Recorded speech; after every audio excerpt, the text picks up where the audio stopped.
Good evening, sports fans. After a dramatic finish last weekend in Houghton, the Wildcats would need a game to really bounce back from.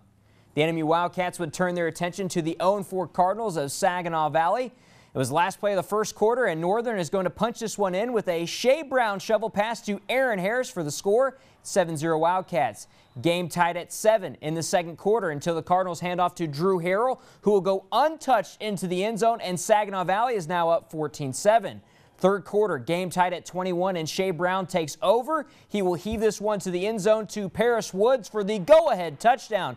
On the extra point, there was a bad snap, but J.T. Jurison from NMU has a very heads-up play to recover it and power his way into the end zone for the bizarre two-point conversion. Cats up 29-21. Fast forward to the fourth quarter, NMU up 36-28. Brad Oldman finds Will Farr to bring the game within 2. Cats needed some help. They needed a finish. Here it is. Cardinals line up for 2. Oldman swings it to his left, but Keyshawn Walker says, not today. He bats the ball down. The Wildcats win another nail-biter at home, 36-34. You don't win any games in the first quarter.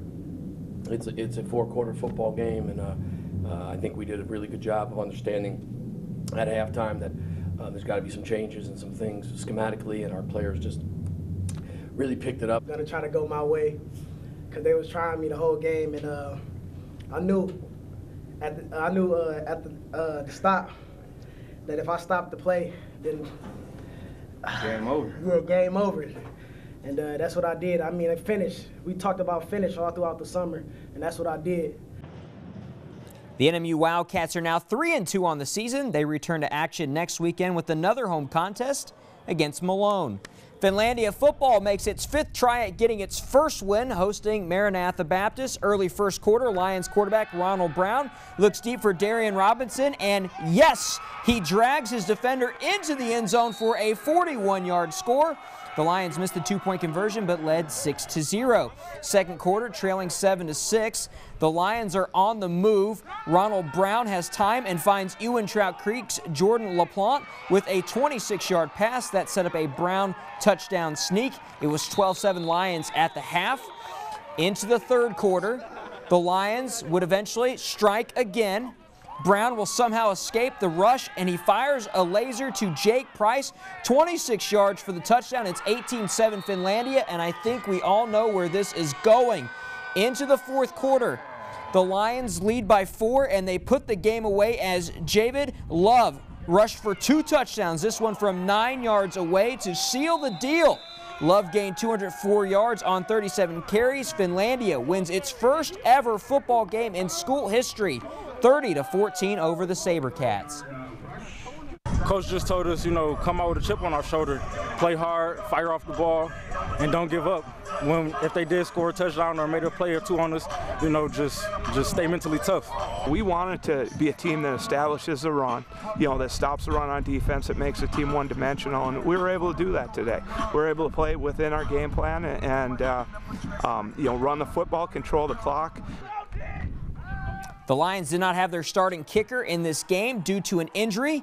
Josh Lee had one of the Lions' 4 sacks, and Finlandia hosts Presentation College next Saturday.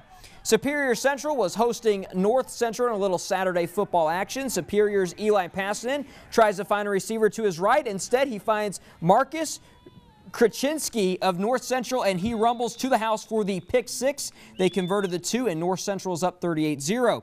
Superior Central did get on the board, trailing 46-0. Passanen throws one up in the air, and his receiver wins the jump ball battle and races to the end zone for the score. North Central is up 46-6 at this point. The kickoff, though, would be a breakdown of special teams for Superior. And if you want to know if Jason Whitens can do it all, here he is returning a kick for a touchdown. This one goes to the house, adds 6 more. North Central is up big after a successful 2-point try, 54-6.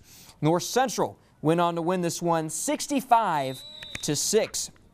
Another high school football action. Engadine rolls through Ewan Trout Creek with a big victory, 55-0. Elsewhere, Newberry beats Gaylord St. Mary's 50-26. And in college football, Michigan dominated Maryland 28-0 for their second shutout in 2 weeks. And the number 2 team in the nation, the Michigan State Spartans, also were in action. Their score is a little closer, but they outlast the Boilermakers of Purdue 24-17.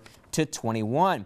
Former Michigan State hockey player Danton Cole leads his USA under-18 squad against NMU in a preseason contest. Second period, Jared Hansen gets the loose puck ahead to John Seamer. All alone, and the low-wrister beats Jake Ontinger at 5:38 to give the Wildcats a 2-0 advantage. Later on, in the power play, good passing by the green and gold. Number 24 is Zach Diamantoni to Anthony Paskarek. Across to Casey Purpert for the easy tally at 15-25. NMU goes on to win 4-0. The Wildcats open the regular season next weekend against Wisconsin in Madison. The NMU men's and women's swimming and diving teams entertained Findlay and Tiffin in a triangular this weekend at the PEIF pool. This is women's 100-yard backstroke. The Wildcats' Savannah Saunders in lane 3 won in a time of 59.38 seconds. Teammate Regan Kilburn was second. On to the 1-meter diving board for the NMU men. Charlie Pavlik completes a tucked dive with 2 somersaults very nicely, getting a pair of 6.5 and a 6 from the judges. We head back to the pool. Here's the men's 100-yard backstroke. NMU takes the earlier lead with Rainers Bundes of Riga, Latvia in lane 6. Oh, by the way, Bundes is 6 feet 8 inches tall, or a little over 2 meters. He wins in a time of 53.31 seconds. This is the first season that Wildcats have had a men's team in well over 3 decades. Both the NMU men and women won their meets today, but the scores were not available. And there was high school volleyball action from Vandermount Arena. Calumet, though, would win the day, beating Stevenson 2-1 with the final set of 17-15. And, of course, for more sports scores and highlights, you can visit us online at uppermichigansource.com. All right. Thank you, Ethan. You're welcome.